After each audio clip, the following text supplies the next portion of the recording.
पिछले टॉपिक को समझने के बाद अब हम देखने वाले हैं different special cases when dielectric is filled.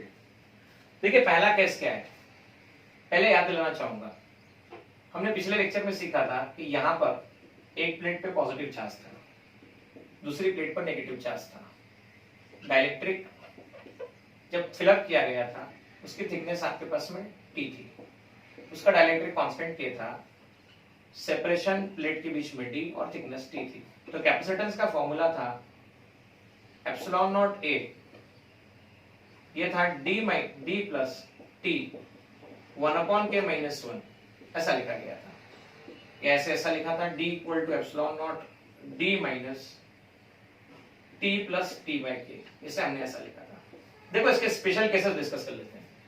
अब स्पेशल केस क्या डिस्कस करते हैं, केस फर्स्ट हम देखते हैं कि ये डाइलेक्ट्रिक ना होते हुए मेटल प्लेट होता of thickness T। Metal plate अगर होता तो स्टूडेंट आप और हम जानते हैं मेटल प्लेट के लिए K की वैल्यू इंफिनिटी होती है, तो C की वैल्यू आ जाती है आपके पास epsilon not A D minus T plus T by infinity. और एनीथिंग अपॉन इंफिनिटी कितना होता है, तो एनीथिंग अपॉन इंफिनिटी को लिखा जाता है 0, तो ये आ जाता था आपके पास में D माइनस T। अब सेकंड केस देखिए, केस नंबर सेकंड आप समझिए।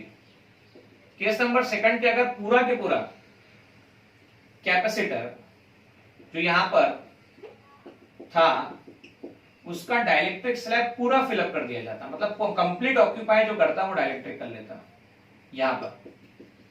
मतलब आप कह सकते हो D की वैल्यू जब T हो जाती या T की वैल्यू T हो जाती, थिकनेस ऑफ डाइलेक्ट्रिक, तो C कितना आता, तो एप्सिलॉन नॉट A, चेक करो पहले हमारे पास था D minus T plus T/K।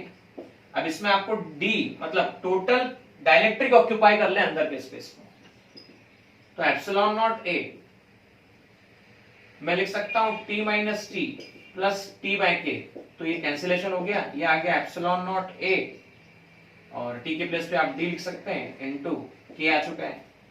तो डाइलेक्ट्रिक फिलअप करने पर जो कैपेसिटेंस है देखो वो K times of epsilon not A upon D, जो पुरानी जो वैल्यू थी ये वैल्यू थी एयर के लिए, जब एयर में कैपेसिटेंस था C0, तब एयर में कैपेसिटेंस था C0, तब की वैल्यू थी epsilon not A upon D। मतलब जब डाइलेक्ट्रिक को फिलअप कर दिया जाए पूरी स्लैब को तो कैपेसिटेंस K टाइम्स बढ़ जाता है, कैपेसिटेंस K टाइम्स बढ़ जाता है। अब देखो एक केस ये भी आता है कि भाई ये प्लेट पॉजिटिव, ये प्लेट नेगेटिव, इसके बीच में बहुत सारे डाइलेक्ट्रिक फिलअप कर दिए जाए, मतलब यहां से यहां तक दूसरा डाइलेक्ट्रिक, तीसरा डाइलेक्ट्रिक, चौथा डाइलेक्ट्रिक और लास्ट में nth डाइलेक्ट्रिक, कोई भी nth डाइलेक्ट्रिक हो सकता है, K1, K2, K3, K4, Kn, thickness T1, T2, T3, T4 और Tn। तो अब यहां देखो वापस से वही वाली बात, Q equal to CV, C equal to Q by V, V निकालना है तो V क्या आ जाता, V आ जाता thickness electric field due to first dielectric multiply by thickness, electric field due to second dielectric multiply by thickness, electric field due to third dielectric multiply by thickness, electric field due to nth dielectric multiply by thickness. आइए समझते हैं, ये आएगा आपके पास में E1 sigma upon K1 epsilon not T1 sigma upon K2 epsilon not T2। आइए E3 कितना होगा, sigma upon K3 epsilon not T3 और En कितना होगा, sigma upon Kn epsilon not Tn। ये आ चुका है आपके पास में। तो यहां से हर जगह से हम कॉमन क्या निकाल सकते हैं, Q upon A epsilon not, क्योंकि सिग्मा का मीनिंग वही होता है, इसे लिख सकते हैं T1 by K1, T2 by K2, T3 by K3 dash dash dash Tn by Kn, इसे ऐसा लिखा जा सकता है। आइए अब हम इसे पुट अप करते हैं इक्वेशन फर्स्ट में।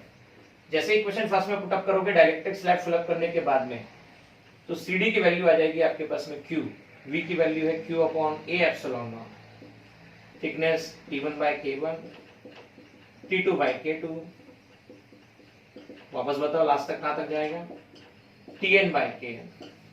अब Q से Q कैंसिल हो गया तो डाइलेक्ट्रिक फिलअप करने के बाद हो गया epsilon not A T1 upon K1, T2 upon K2, वैसे ही लास्ट तक Tn अपॉन Kn। तो कुछ इस तरह से डाइलेक्ट्रिक स्लैब फिलअप करने के बाद डिफरेंस नेट कैपेसिटेंस निकाला जा सकता है।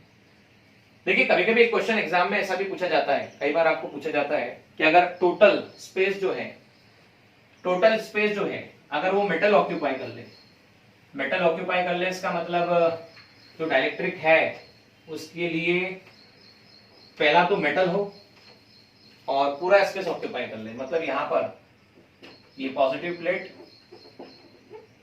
ये नेगेटिव प्लेट और टोटल आपने इसके बीच में मेटल रख दिया, टोटल मेटल। तो मेटल के लिए K की वैल्यू इंफिनिटी और D की वैल्यू T।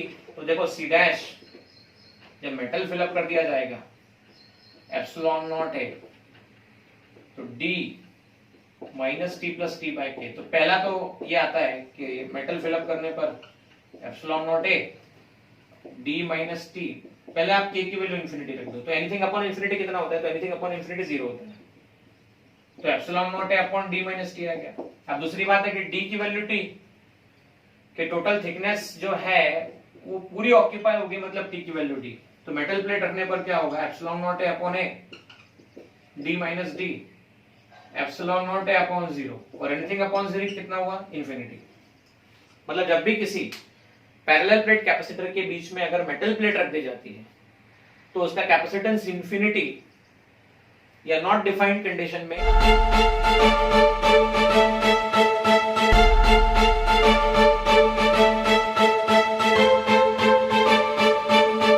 पुरोहित अकॅडमी, मेन ब्रांच प्रभात चौक, MJ कॉलेज रोड, लोकमान्य हॉस्पिटलच्या बाजूला, जळगाव आणि पांडे क्लासेस जवळ, बंधन बँके शेजारी, ट्रॅफिक गार्डनच्या समोर, जळगाव।